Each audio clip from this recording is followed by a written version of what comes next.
Thank you again for having me here today. I really appreciate this, and I appreciate all the work. I look around the room and I see people who've been doing amazing, incredible work in bilingualism, bilingual education, and language in our community, and valuing that diversity. And I mentioned to Ansara when I came here today, and several others, that right now is a really important time to come together and recognize the importance of linguistic diversity of culture and in our society, of recognizing the importance within ourselves. So I have an academically oriented talk for you, but I'm hoping it will connect to what you're living and doing with your kids and your families at the present. Benefits to being bilingual is the perspective taking, the development of empathy. And this simply means being able to see and understand the world, not just from your own experience and perspectives, but from those of another. And so for children growing up in bilingual households and children learning a language, a second or third language in school, they're learning to see the world not just through the lens of their parents' language, but also through the lens of their home language. So they're navigating two worlds. And bilingualism allows us to do that. It allows us to see ourselves in the world and to see the world as others might perceive it. And this is an incredibly important skill that we need to develop in our society, in our community. It's critical that we're able to recognize others' perspectives and the differences others bring to the table and the unique experiences, and how that diversity makes us stronger. We also find that bilinguals have this great problem-solving advantage, which is wonderful in the workplace, it's wonderful in the classroom. It's really applicable when we think about it in terms of math and science and our STEM careers, but also negotiating and problem-solving and working things out with your peers and your colleagues. And we also find that children who are raised in bilingual households, I'm looking at one of them right there in the back, before the age of 6, when they develop their bilingualism prior to the age of 6 or 7, 8, that early elementary age, we find that they're even better at insightful problem solving. Okay, insight. But it's the kind of problem solving that allows you to recognize cause and effect. So very specific kinds of problem solving that we need in the workplace, we need in our global society. So this ability to link cause and effect. So what are the implications of the actions and the decisions we make today 5, 10, 20 years down the line? That cause and effect, that insightful problem solving is critical in the workforce.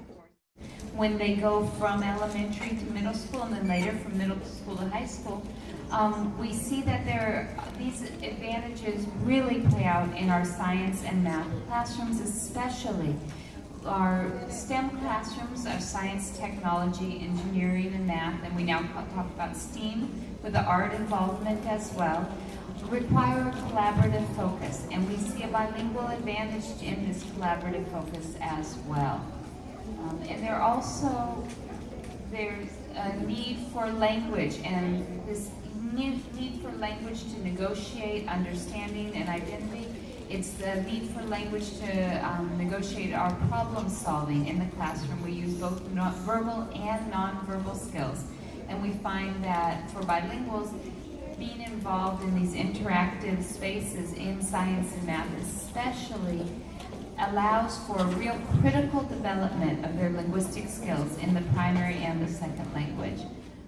And we hope that our bilingual kids move into higher education, and we found using national data, this was a wonderful study, you guys, some colleagues of mine, they looked at the frequency of use of the home language, so how often adolescents were using the home language and with the number of people they spoke with, and they looked at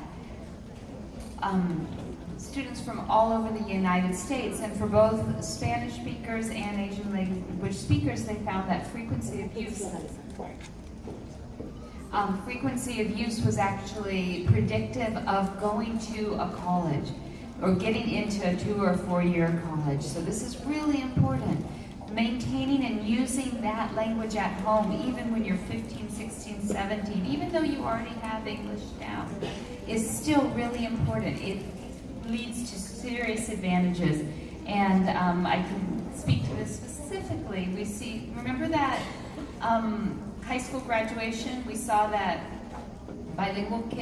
some bilingual kids who lost their language by the end of high school were less likely to graduate.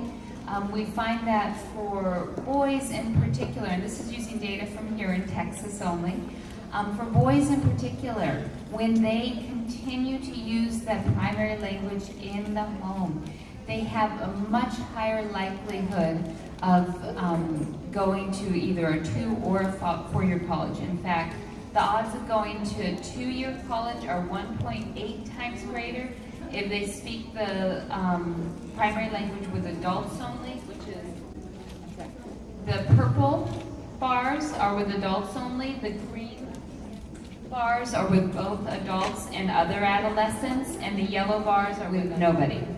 They don't use the primary language anymore with any of their friends or the adults in their community.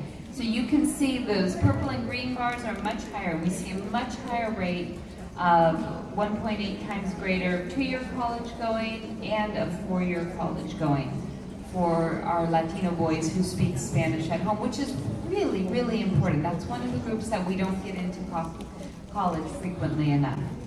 So we think about dual language education in particular. We have this wonderful vehicle that can be a really incredible pathway into higher education, into the workforce, into many, many different environments.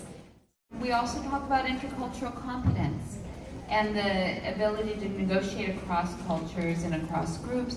I think at this point, especially in light of recent events, we really want to think about this fourth pillar, developing a critical consciousness and an awareness of our importance and our need to protect and to support our communities, and that as bilinguals in our communities. We have responsibilities to our communities, to all of our communities. We have to be part of every community, and we have to make sure that our communities are protected and cared for. And this is a really critical time for this right now. But hopefully this is not something that we'll just do for a short period. As we develop our students in our bilingual and our dual language programs, they're learning how to care for one another. They're learning that they have something they owe back to the communities, the native communities of these languages.